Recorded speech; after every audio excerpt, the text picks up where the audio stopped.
I knew something was off the second I saw the flashing red and blue lights stuck at the front of the neighborhood.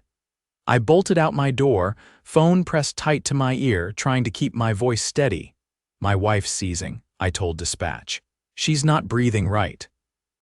We need that ambulance now." They were trying, but they couldn't get in because Marjorie. Of course.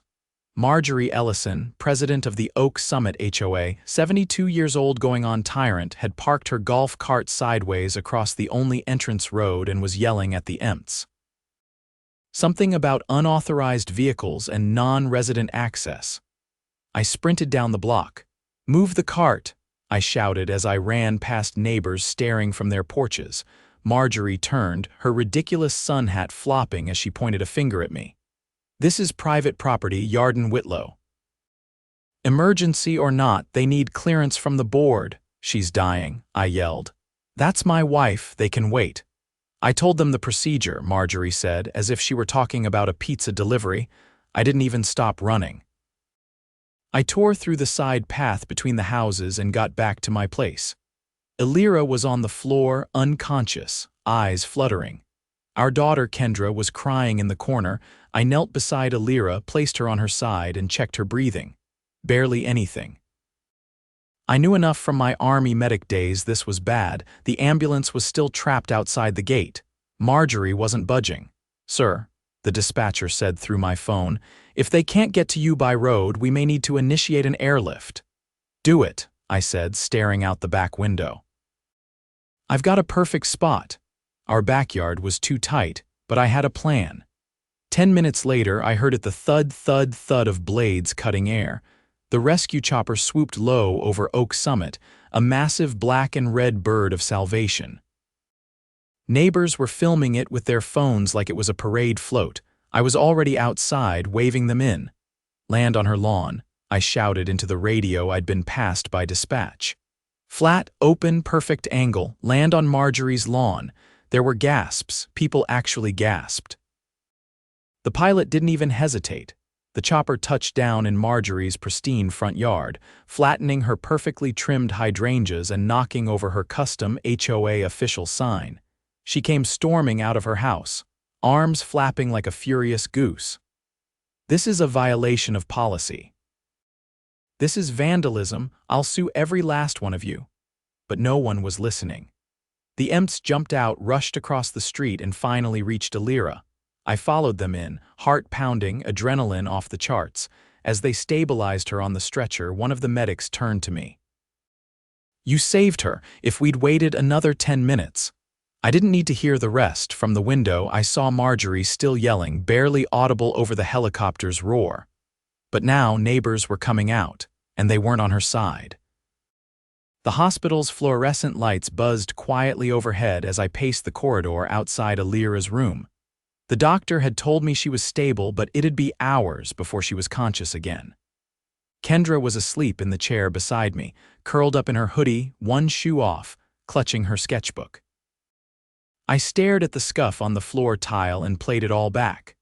The call, the sprint, the roadblock. Marjorie. Her voice was still ringing in my head, that absurd mix of condescension and self-importance. I wasn't angry anymore. I was focused. When the nurse gave me the all-clear to leave for a bit, I kissed Elira's hand and promised I'd be back before she woke up. I had something to take care of. Back in Oak Summit, the mood had shifted. Marjorie's lawn now looked like a battlefield. The rotor wash had torn up her flower beds and snapped the top off one of those ridiculous decorative birdhouses she always bragged about. A few neighbors were still lingering, speaking in hushed tones. A couple waved when they saw me pull in. I didn't wave back. Instead, I walked straight to my garage and opened the steel cabinet in the back. I hadn't used the file box inside in years, not since I left the Army's Legal Affairs Division. But it was all still there. Contracts, statutes, civil code printouts. A copy of the county's Emergency Access Ordinance, dated and notarized. I spread everything across my workbench and started digging. By the time the sun dipped below the hedges, I had a folder nearly 2 inches thick. I wasn't going to let this get swept under the rug. Blocking a medical emergency wasn't just immoral, it was criminal negligence. Worse, I had a gut feeling this wasn't the first time Marjorie had abused her little kingdom of power. The next day, I drove straight to the sheriff's office. Deputy Lanham met me in the lobby. He was tall, with a silver crew cut and eyes that didn't blink much. "Thought this might land on my desk," he said, flipping through the first few pages of my file. "We got a couple complaints about the helicopter." But once we heard why it landed, those stopped coming. "She deliberately delayed medical aid," I said, "and she didn't even deny it. There were witnesses, video, and it's not just her being power-hungry anymore. She endangered a life." "We've had run-ins with your HOA president before." He took a slow breath. "But never anything we could act on. This is different." He promised to forward it to the DA's office. That was enough for now. Back at home, I wasn't even out of the truck before a man I didn't recognize stepped onto my driveway. He had a clipboard and a badge around his neck. "Mr. Whitlow," he gestured to the folder under his arm. "Trent Halley, County Enforcement and Code Compliance. We received multiple reports of an illegal obstruction of emergency access. I'm here to do a site assessment." I led him down to the gate road where the ambulance had been blocked. Someone had moved the golf cart, but the tire marks were still fresh on the pavement. I pointed out the security cameras facing the road. "Those record on a loop," I said. "Footage gets stored in the cloud," Halley nodded. "We'll be requesting a copy. If what you're saying checks out, this is a serious violation, could lead to fines. Even criminal charges if intent is proven." That was the first domino. By that evening, word had spread fast. I didn't need to post anything online, neighbors were already doing it. One had uploaded a video of Marjorie yelling at the EMTs, her voice shrill and unmistakable. Another shared drone footage of the helicopter landing. I stayed quiet. I didn't comment, I didn't like or repost. I just watched. The next morning, I got a certified letter shoved into my mailbox. Violation notice. Unauthorized use of airspace fine. $2,000 rationale. Endangering community safety and damaging HOA property. It was signed by Marjorie herself. I grabbed it, walked straight to my front door and rang the bell next door. Joel answered. He was the HOA's treasurer. He looked like he hadn't slept. "She's out of control," he said before I could say a word. "I didn't approve that fine, neither did the rest of the board." "Then reverse it," I said, handing him the paper, "because if she pushes this, I will go public with everything.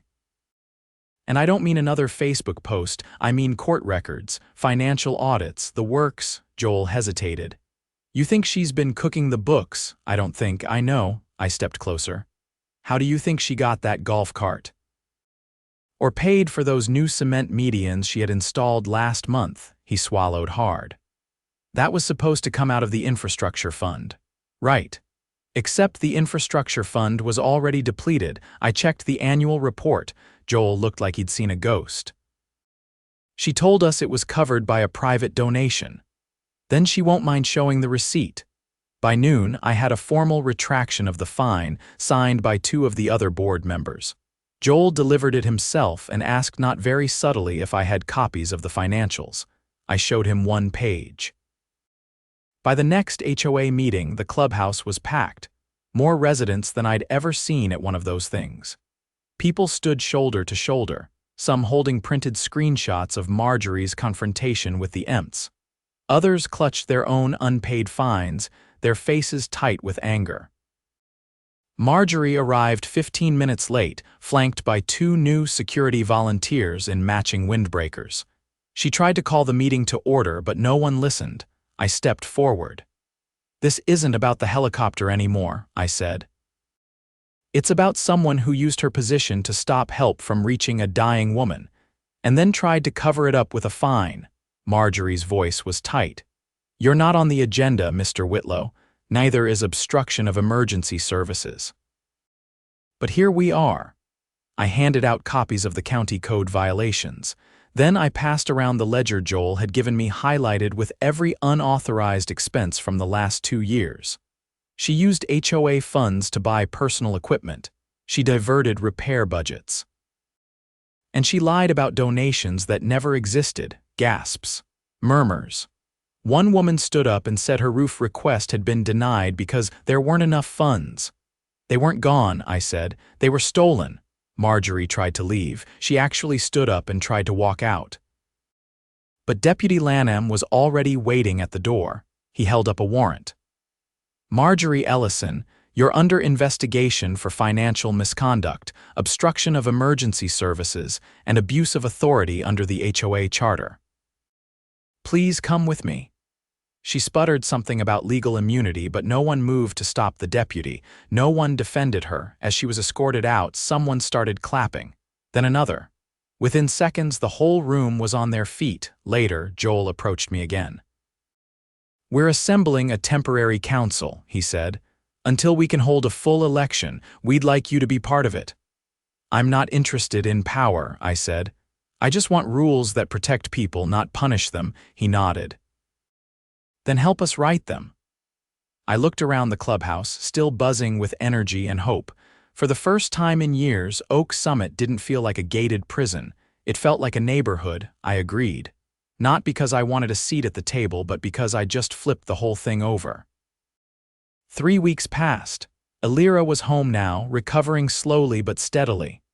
Her neurologist said the delay could have caused lasting damage, but thanks to the emergency crew's speed once they actually reached her, she was expected to make a full recovery. Her memory was sharp, her speech fine. Her balance was shaky, so I built a set of custom handles along the hallway walls. She hated them. I caught her hiding them behind hanging scarves every time we had visitors. Kendra, on the other hand, had turned quiet. She didn't draw as much. She didn't ask to ride her bike around the neighborhood anymore. I'd find her sitting on the back porch, watching the spot where the helicopter had landed like she expected it to come back. I knew what she was thinking, even if she didn't say it. What if Marjorie had gotten her way? What if we'd waited? The interim HOA council had met twice since the shakeup. I wasn't technically on it. I'd insisted on staying an advisor, not a voting member, but they listened when I spoke. Most of the old board had either resigned or gone silent. Joel stayed on, but only after he agreed to open every financial record to public audit. He'd started bringing a folder of updated ledgers to every meeting, laying them out on the table before anyone even asked. The mood in Oak Summit had shifted, but not everyone was happy about it. A week before the council's first formal vote, someone broke into the community shed behind the tennis courts. They didn't steal anything, just dumped garbage bags of shredded paper across the floor and spray-painted the words "No Outsiders" across the cinderblock wall. That same night, someone left a paper plate on my front porch. On it was a single dead crow. I didn't call the sheriff. I didn't need to, not yet. Instead, I installed a second set of cameras, not just on my house but on the community entrances. I used my own money. I didn't ask for permission. 2 nights later, I caught them. 2 men, both in hooded jackets, creeping along the side path toward the clubhouse. One carried a can of paint. The other had a crowbar. I didn't confront them. I sent the footage directly to Deputy Lanham. By morning, the men were in custody. Both were former board volunteers, Marjorie loyalists, the kind who'd parroted her talking points at every meeting without ever reading the bylaws. One of them, it turned out, was her nephew. The other, the same man who had once fined me for non-regulation grass height during a drought. But that wasn't the only thing they found. The search of the nephew's house uncovered a locked file box. Inside were 2 USB drives, a stack of cashier's checks, and a collection of unsigned violation notices, over 50 of them, all pre-filled with blank dates and names. The sheriff's office pulled the drives and handed them off to the state's attorney. What they found was bigger than any of us imagined. Marjorie hadn't just manipulated funds. She'd been running a full-fledged racket. The drives held spreadsheets, names, addresses, amounts collected. Residents who'd been threatened with liens unless they paid compliance fees directly to her. Some had receipts, most didn't.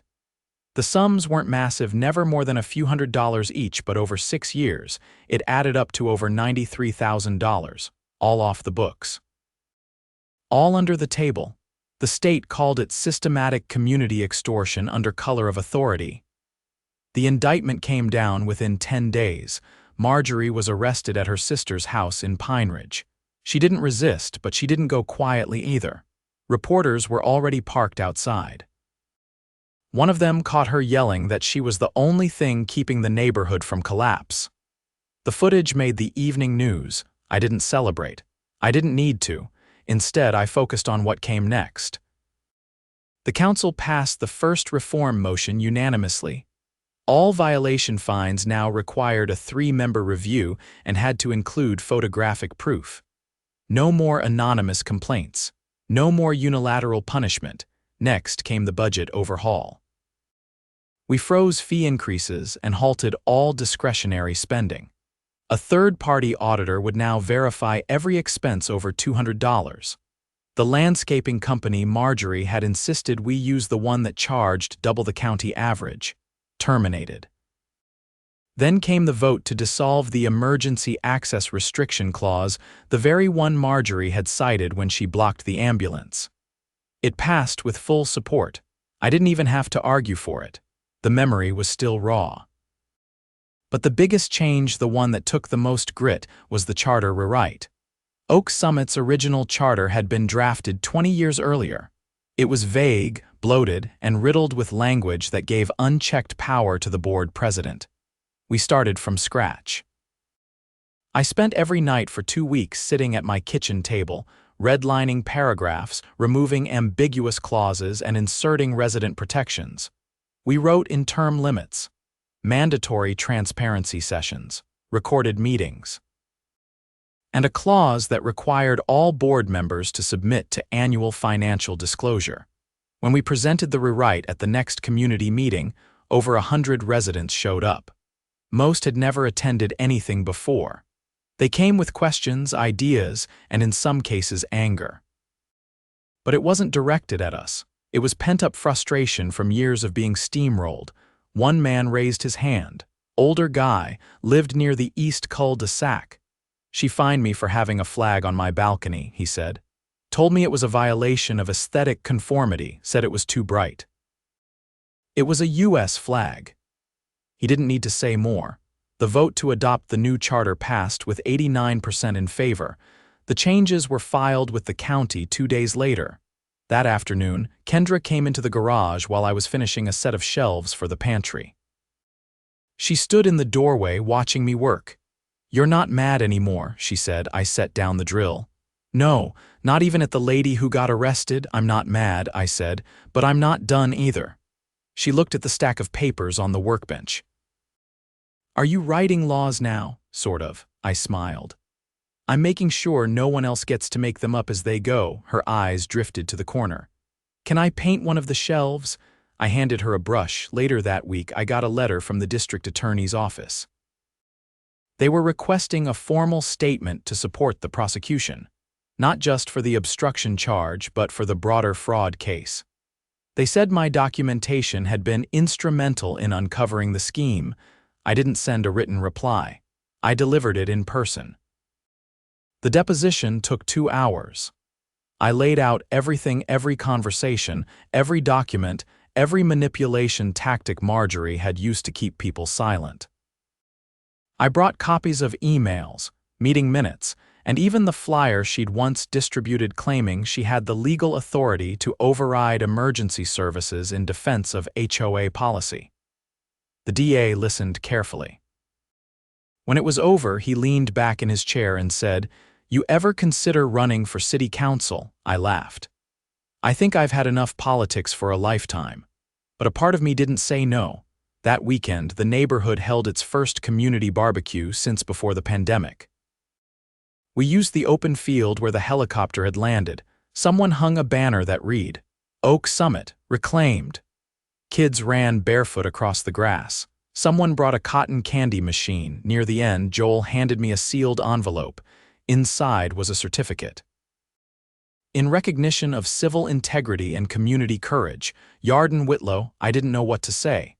Lyra came up beside me and took my hand. Kendra tugged the certificate out of my grip and read it like it was a treasure map. "You're kind of a big deal now," Alira said. "Not really," I replied. "I just didn't let them win." She leaned in and whispered, "That's exactly what makes you dangerous." I looked around at the faces, the laughter, the music drifting from the speakers someone had set up on a folding table. For the first time in years, Oak Summit felt like a place worth living in, not because it was perfect, but because we'd taken it back. The fall council elections came quicker than anyone expected. By late October, a full slate of candidates had stepped forward, none of them from the old regime. I recognized nearly every name. There was Dr. Nguyen from the cul-de-sac, who ran the local free clinic. Amory, a single mom and former Navy aviation tech who'd organized the neighborhood's first community patrol. Even old Mr. Blackwell, who'd once threatened to move after being fined for wind chimes, had thrown his hat into the ring. Every one of them had something in common. They'd all been silenced, fined, or steamrolled by Marjorie's administration. I didn't run. That wasn't my lane, but I helped them, quietly. I built their campaign site, proofread the flyers, and taught them what I knew about municipal code and HOA law. What could and couldn't be enforced, what was real, and what had been made up whole cloth by a woman who thought power gave her permission to rewrite the rules. 3 days before the vote, I got a call from Deputy Lanham. He asked me to come down to the station not as a witness this time, but as a collaborator. The state attorney's office had finalized their case against Marjorie, but new evidence had come in, something deeper, something more dangerous. When I arrived, Lanham closed the door to the conference room and laid out a stack of documents across the table. Photocopies of notarized deeds, property line surveys, and zoning requests, some dating back nearly a decade. She wasn't just manipulating fines, he said. She was running a quiet annexation scheme, trying to absorb adjacent land parcels into Oak Summit jurisdiction. I flipped through the papers.